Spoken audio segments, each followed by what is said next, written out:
Heute möchte ich euch die beiden echten Selbstentladewagen von Märklin vorstellen, die Märklin herausgebracht hat. Und zwar deshalb die beiden echten Selbstentladewagen, weil die anderen Schotter- bzw. Schuttgutwagen von Märklin zwar alle die Funktion haben, dass man sie mit der Hand über einen Hebel entladen kann in verschiedenen Varianten, aber die beiden Wagen, die ich heute hier unter die Lupe nehmen möchte, bei den beiden ist es möglich, über das Entkupplungsgleis auch an entfernteren Stellen auf der Anlage sozusagen automatisch zu entleeren, sodass man hier einen automatischen B- und Selbstladebetrieb aufziehen könnte, ohne die Wagen praktisch mit der Hand zu entladen. Und das sind hier die beiden Wagen, und zwar einmal der Drehschiebe-Seitenentladewagen von Märklin und einmal der belgische sogenannte offene Güterwagen von Märklin. Und Anlass, warum ich das mache, ich habe hier von der Märklin 4656 zum ersten Mal einen solchen Güterwagen mir ersteigern können. Hier ein Bild aus dem 1968er Katalog, offener Güterwagen, zweiachsig, Modell des Typ 1000G-1 der belgischen Staatsbahn und dann das entscheidende Seitenwende unter Verwendung des Entkupplungsgleisstückes 5112 aufklappbar. Das bezog sich damals natürlich auf das M-Gleis, müsste aber mit dem K-Gleis-Entkuppler genauso funktionieren. Der Wagen kam 1967 von Märklin auf den Markt. Ich habe hier die erste Version, der ist tatsächlich von 1967 laut meiner Packung, die ihr hier auch mal in der hellblauen schönen Variante zu sehen bekommt, wurde dann gebaut bis 1972, gab dann verschiedene Varianten davon und insgesamt lief sozusagen der letzte Wagen von Märklin 1988 vom Band. In der Theorie und in der Praxis ist der Wagen hier über das Entkupplungsgleis zu entladen. Ich habe mal ein Entkupplungsgleis einfach hier vorne hingesetzt, weil meine eingebauten Entkupplungsgleise so weit hinten sind, dass man das nicht wirklich erkennen kann. Das heißt, durch das Betätigen des Kupplungsgleises gehen die beiden Seitenwände auf und der Wagen würde automatisch entladen werden. Bei meinem Wagen war das aber gar nicht so problemlos und einfach möglich. Das heißt, wenn ich hier gedrückt habe, ist der Wagen eher nach oben gedrückt worden, als dass sich die Seitenklappen geöffnet haben.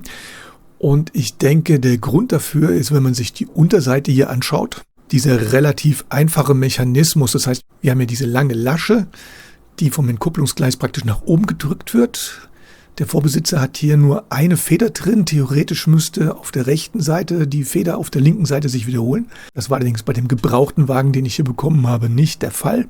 Und mir erscheint diese Mechanik hier relativ schwergängig. Das Ganze ist natürlich auch abhängig von den Federn. Nur wenn ich sage, ich würde hier noch eine zweite Feder einbauen, dann glaube ich, dass der Wagen überhaupt nicht in der Lage ist, die Seitenwände hier aufzudrücken oder diese Mechanik nicht in der Lage ist, weil das Ganze viel zu sehr blockiert und das Gewicht des Wagens viel zu leicht ist im Verhältnis zu dem Federdruck, der hier aufgebaut wird.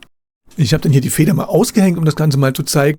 Wenn man dann hier unten drauf drückt, dann funktioniert das etwas besser, aber theoretisch müsste man jetzt hier zwei extrem weiche Federn haben und da bin ich mir jetzt nicht sicher, ob hier die Originalfeder drin ist oder ob es da andere Federn gab oder ob der Vorbesitzer da einfach eine andere, strammere Feder eingebaut hat. Aber meiner Ansicht nach funktioniert das Ganze auch nicht wirklich perfekt, nachdem man die Feder ausgehängt hat und überhaupt kein Federwiderstand mehr vorhanden ist. Deswegen würde mich hier interessieren, wenn ihr die Wagen habt, ob ihr das gleiche Problem habt oder ob das hier wirklich an der einfach zu strammen Feder liegt. Beziehungsweise wenn irgendjemand weiß, wie das Originalersatzteil, die Feder hier bezeichnet wird, dann wäre es schön, wenn ihr mir es mitteilen könntet. Ich habe auf die Schnelle da erstmal nichts gefunden, aber vielleicht wisst ihr da ja mehr.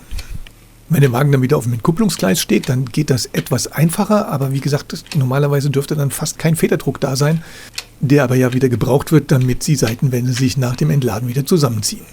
Der zweite Wagen ist dann der Drehschieber-Seitenentladewagen, die 4631 von Märklin. Hier in der zweiten Variante von 1976 bis 1986 gebaut. Der Wagen wurde ab 1968 angeboten, also ein Jahr später als der belgische Wagen. Und hier haben wir dann wieder ein Katalogbild aus dem 1968er Katalog. Drehschieber-Seitenentladewagen, zweiachsig, Entladeklappen durch Handhebel und auch ferngesteuert unter Verwendung des Entkupplungsgleises zu öffnen. Und hier ist dann mein Wagen, wie gesagt, zweite Variante, 76 bis 86 gebaut. Und der Wagen aufgesetzt dann hier auf das Entkupplungsgleis. Und diese Mechanik lässt sich wesentlich leichter bewegen im Verhältnis zu dem belgischen Wagen. Das heißt, hier reicht ein leichter Druck, die Klappen öffnen sich auf beiden Seiten vollkommen problemlos.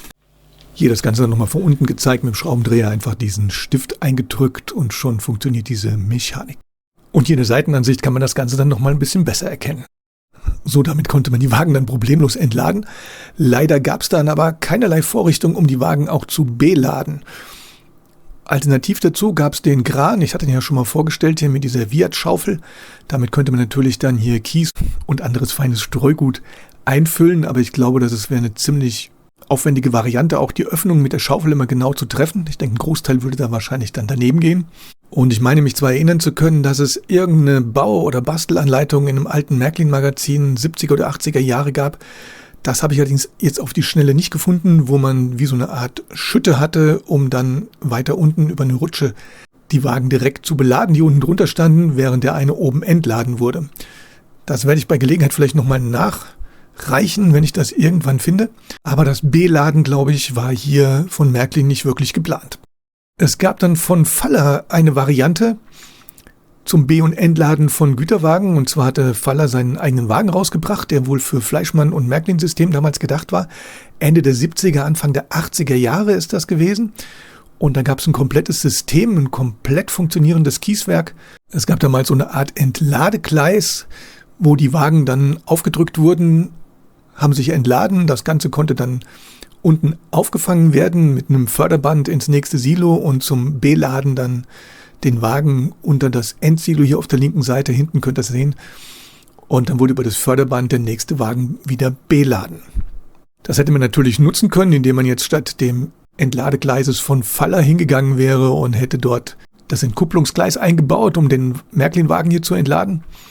Und dann hätte man dieses System sozusagen umfunktioniert auf die Märklin-Variante. Bei meinen beiden Wagen ist das Fazit jetzt hier, dass das wirklich automatische Entladen über das Entkupplungsgleis hier nur vollkommen reibungslos funktioniert mit dem Drehschieber-Seitenentladerwagen, die 4631 von Märklin. Deswegen würde es mich sehr interessieren, ob ihr ähnliche Erfahrungen gemacht habt mit dem belgischen Wagen oder ob das nur an meinem alten Modell liegt. Und wenn hier wirklich die falsche Feder drin sein sollte, ob das vielleicht damit zusammenhängt. Für mich ist es auf jeden Fall eine schöne Alternative, hier noch ein bisschen Spielspaß reinzubringen. Wenn ich dann nächstes Jahr hoffentlich wirklich größer aufbauen kann, zumindest mit den Drehschieber-Seitenentladerwagen, wo man dann im Grunde genommen etwas erhöhten Entladegleis anbringen müsste mit dem Entkupplungsgleis und sich den Rest entweder selber bauen oder zu versuchen, ob man diese Faller-Variante noch bekommt, sodass man hier eine zusätzliche Spielvariante auf die Eisenbahn bringt, so wie das damals halt in den 70er, 80er Jahren schon möglich war. Und das war's dann hier von mir mit meinen beiden Selbstentladewagen von Märklin. Es wäre schön, wenn ihr mir was in die Kommentare schreiben könntet, was ihr für Erfahrungen gemacht habt. Gerade mit dem belgischen Wagen, ob man das noch optimieren kann. Ich danke euch wieder fürs Zuschauen. Demnächst gibt es dann wieder mehr. Und bis gleich.